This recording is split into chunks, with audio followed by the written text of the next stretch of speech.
Salut à vous, c'est Mathieu de Ludovox.fr. Aujourd'hui, dans ce Ludo Chrono, je vais vous parler de Merlin. Merlin, c'est un jeu de gestion et d'allocation de dés pour 2 à 4 joueurs de 14 ans et plus et des parties d'environ 75 minutes. Dans Merlin, on est des chevaliers de la table ronde, on essaye de devenir le plus glorieux en essayant de faire ses actions le mieux possible. On va également pouvoir influencer Merlin qui se trouve sur le plateau. Alors chaque joueur va avoir un plateau personnel qui est rempli avec des dés, des pions, des compagnons ici. Et du coup, pour gagner la partie, il faut gagner le plus de points de victoire, et on accumule ces points de victoire notamment en accomplissant des quêtes, donc il va falloir avoir des différentes ressources. Une fois qu'on a les ressources, on peut montrer la quête, on va pouvoir accomplir une quête par tour. On va gagner des points de victoire en colonisant ces territoires-ci, et également en ayant certaines majorités sur le plateau, et du coup on va jouer 6 tours, et on a 3 décomptes dans la partie, donc après chaque paire de tours, en fait, on va avoir un décompte, et à la fin de la partie, on a le dernier décompte qui va sacrer le gagnant. Donc comment est-ce qu'on joue à Merlin? Eh bien, on va avoir des dés, et ces dés vont nous permettre de déplacer notre personnage, notre chevalier, autour de la table ronde, d'effectuer des actions, et également de déplacer Merlin, parce que nous avons tous un dé blanc qui nous permet de déplacer Merlin. Les dés chevaliers vont nous permettre de déplacer notre chevalier dans le sens des aiguilles d'une montre. Le dé Merlin permet de déplacer Merlin dans le sens des aiguilles d'une montre ou dans le sens inverse des aiguilles d'une montre et du nombre de cases indiquées. Par exemple ici, si je décidais de dépenser ce dé, eh bien je vais faire 4 cases comme indiqué. 1, 2, 3, 4. Je tombe sur un emplacement, je vais devoir faire l'action qui est associée.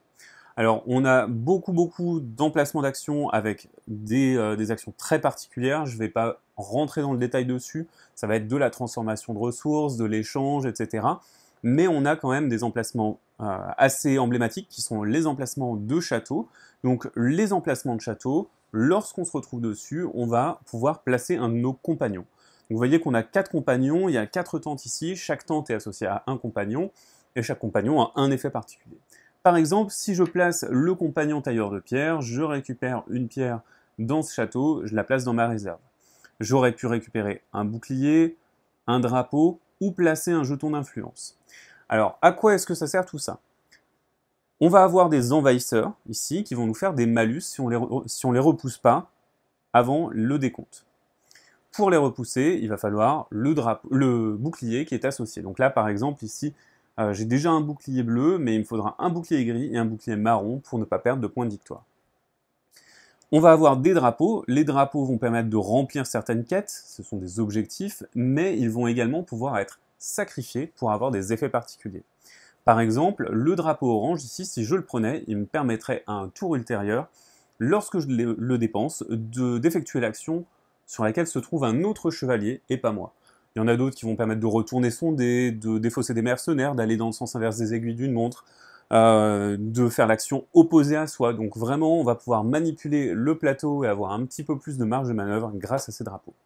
Et enfin, l'influence, elle va permettre de gagner des points de victoire. Donc si par exemple, je m'étais placé ici avec la dame, j'aurais placé un de mes jetons d'influence ici, et lors des décomptes, le joueur majoritaire va gagner autant de points qu'il y a de jetons, pas que de sa couleur, tous les jetons sur ce château.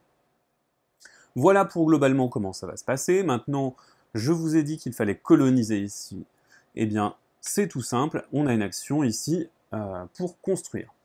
Lorsqu'on construit, on va devoir dépenser une ressource. Ici, par exemple, j'ai 2 ressources. Admettons que je dépense la ressource orange. Hop, regardez, on a une ressource orange ici. Ça veut dire que je vais pouvoir construire un manoir à partir de cet endroit en suivant les flèches.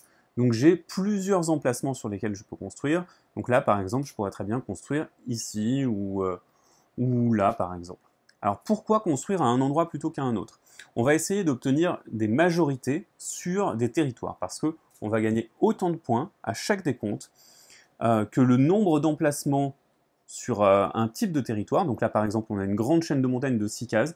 Donc si je suis le seul dessus, si j'ai la majorité dessus, eh bien je vais gagner 6 points.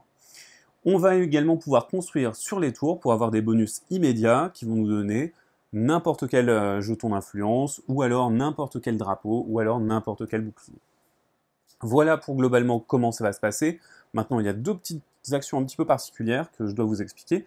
C'est Excalibur. Lorsqu'on a Excalibur, on la récupère depuis le plateau ou depuis un autre joueur, parce que en fait vous la récupérez pour vous, et lorsque vous récupérez Excalibur, vous pouvez immédiatement défausser une tuile de pillard, une tuile d'assaillant, et donc ça vous permet de récupérer un petit peu de soufflet, parce que vous avez moins de front à défendre.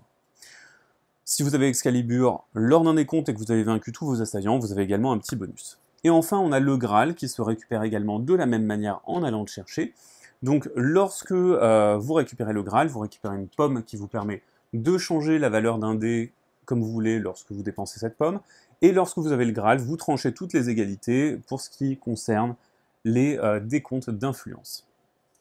Une fois que tous les joueurs ont utilisé tous leurs dés, donc on utilise un dé tour à tour, eh bien on va changer de manche, on relance les dés, etc.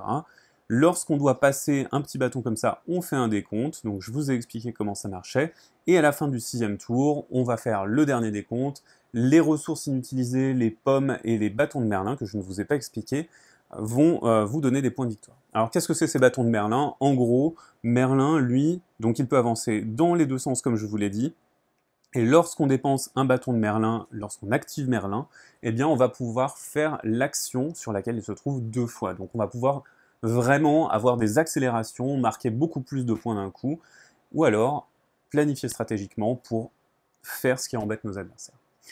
Donc une fois que vous avez fait les décomptes, celui qui est le plus haut sur la piste de score va l'emporter. Voilà pour les règles de base de Merlin, c'est donc un jeu de placement et de développement. Vous allez devoir réfléchir à comment accomplir vos objectifs, vos différents objectifs, parce qu'il y a beaucoup de choses à faire et pas vraiment beaucoup d'actions. Maintenant, c'est à vous de jouer, à bientôt sur Divox.fr.